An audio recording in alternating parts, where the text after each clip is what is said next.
Hey there, future Montrealers. LJ Aguinaga here, your go-to realtor in the heart of this beautiful city. Today, we're tackling a topic that's often emotionally charged, but essential to navigate. What to do with your house when going through a divorce.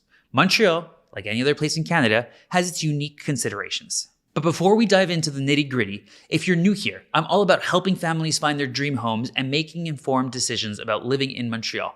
If you have any questions about neighborhoods, the vibe, or anything related to life in Quebec, I'm your guy. Make sure to stick around because today's video is a comprehensive guide on handling real estate in the midst of a divorce. And of course, don't forget to hit that subscribe button so you never miss out on the insights and updates about what's happening in this incredible city. Let's jump right into it.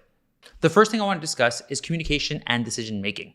Now, what I mean by this is really breaking down what's going to happen, how we're going to go about it, who's going to stay, who's going to leave, what the decisions potentially are going to be, who has the financial capacity to maintain the home, and really start our plan of action from there.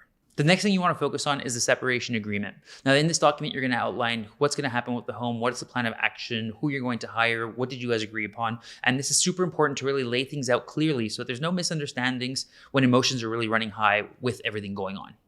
Now let's talk about the options that you have when you're going through a divorce and you have to decide whether you're going to sell the home or if one partner is going to stay in the property. So obviously selling the home means that everybody's going to vacate the property. You're going to basically sell the property, whatever the profit is. Chances are you'll be splitting it down the middle and then you'll be able to move on to your next property unless there was another agreement in place.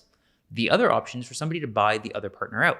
And what I mean by this is somebody's going to essentially keep the home, stay in there, and offer them a sum of money in order to purchase out their profits portion usually. Through all this, I can't stress it enough to focus on the children. They're usually the main driver. They're usually the most important person in this entire thing. And unfortunately, they're the ones that are typically hurt in a process like this. So try and think about what's going to be best for the children. And obviously, don't put yourself aside because your well-being is super important as well. But don't forget about them when making these considerations. In this process, we're going to have to get your property valued. You can hire a certified appraiser to understand what that valuation looks like, or you can talk to a real estate broker or even a couple of real estate brokers to get their opinions on the valuation of the home. Now, let's talk about the financial implications. Now, somebody wants to buy somebody else out. That's great, but we also have to consider the taxes on the property, potentially the condo fees, the maintenance, the upkeep, all the renovations, etc. It comes with a lot of commitment to keeping the property. So it's super important to remember all of these things, and it's not just an emotional, yes, I want to keep the house. The next thing to think about is what are we going to do with the mortgage? You currently have a mortgage on the property, and in most cases, one person won't qualify for the mortgage without the other one. A lot of the time, you have two-income families, and they really require each other in order to be able to make this work. So you want to speak to your lending institution or your bank to make sure that you'll be able to assume the mortgage or take it over or potentially get a new mortgage with that differential for the buyout in this process. Through all this, it's going to be super important to get legal assistance. You want to make sure you speak to your lawyers as well as your notaries to understand what the next steps are going to be, how it's all going to play out. And while doing so, you also want to speak to your accountant to understand the tax implications of this transaction, okay? A lot of the time, there's certain sections where you're not going to have many tax implications, but there's exceptions to everything, especially if it's a multiplex and has multiple doors, there's probably going to be a lot more tax implications. So make sure you speak to your CPA to understand what are the implications of the decisions you're planning on making next. Once we've made these decisions, the next step is to understand the title and ownership structure that's going to be moving forward. So make sure that you've spoken to your notaries in place to have this looked at. Make sure that you've had your lawyers, again, review everything one more time periodically during the transaction. It might take 6 months to sell your property. This might be a kind of work in progress, and things might change along the way. So make sure that you have constant communication to keep these channels open and make sure that everybody's still working towards that same goal. Once we've made all these decisions and we've kind of gotten to this stage, we have to start thinking about moving forward. What's our next step? Are we buying a property? Are we renting a property? Are we staying in the same school district? Do we want to get further away to kind of get a change of scenery?